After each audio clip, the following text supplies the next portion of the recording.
Hello everyone. In this video, I will explain how foreigners can register their marriage in Japan. Recently, I completed my marriage registration here in Japan, so I will explain the process based on my real experience.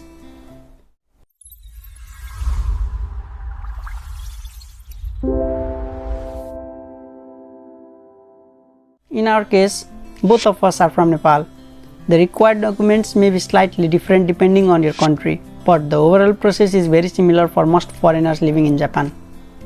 This video is mainly for foreigners living in Japan who want to register their marriage here. In my example, both partners are Nepali citizens, but the process is quite similar for people from many other countries as well.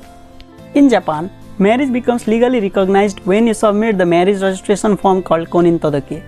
This form is submitted at the local government office. Let me first explain the overall process.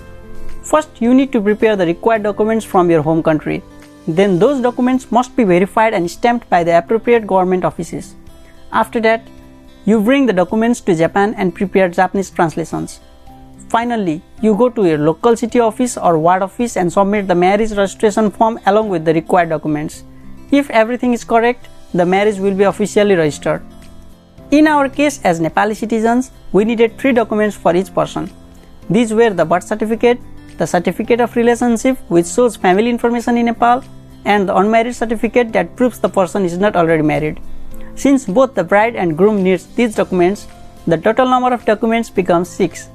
For other countries, the specific documents may be slightly different, but usually they must prove identity, family relationship, and unmarried status. In Nepal, these documents must go through several verification steps. First, they are issued from the local ward office. After that, they must be verified with an official stamp from the municipality office, which can be either a Nagarpalika or Gaonpalika. Finally, the documents must be verified at councillor office located in Kathmandu. Usually, the person related to document must be present there, but sometimes a relative can complete the process. If nobody can attend, it is recommended to provide a consent letter to your friends. After completing all verification in Nepal, the documents should be brought to Japan. Then you need to translate all 6 documents into Japanese. Japanese city offices require translations of foreign documents. You can translate them yourself, but you must include the translator's name and signature. One important point is that some city offices may require additional authentication from your home country's embassy in Japan. For example, in my case in Nagoya, it was not required, but one of my friends in Tokyo was asked to authenticate the documents at Nepal embassy. So it is better to confirm the requirements with your local city office beforehand. Once all the documents and translation are ready, you can go to the city office or ward office of either the bride or the groom. You should bring the original 6 documents, the 6 translated documents, your passport and your residence card. When you arrive at the counter, you can simply say Konin Todoke o shitai desu, which means you want to submit a marriage registration. The staff at the office will guide you through the process. Another important requirement is witnesses. 2 adult witnesses are required for marriage registration.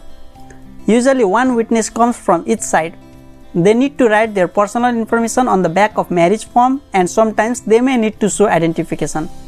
Because of this, it is usually easier if 4 people go to the city office together, the bride, the groom and 2 witnesses.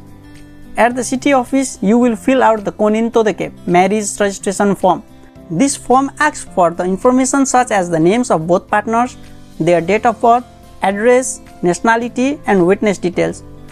If you want me to explain how to fill out the form correctly so you can avoid mistakes, then comment down below.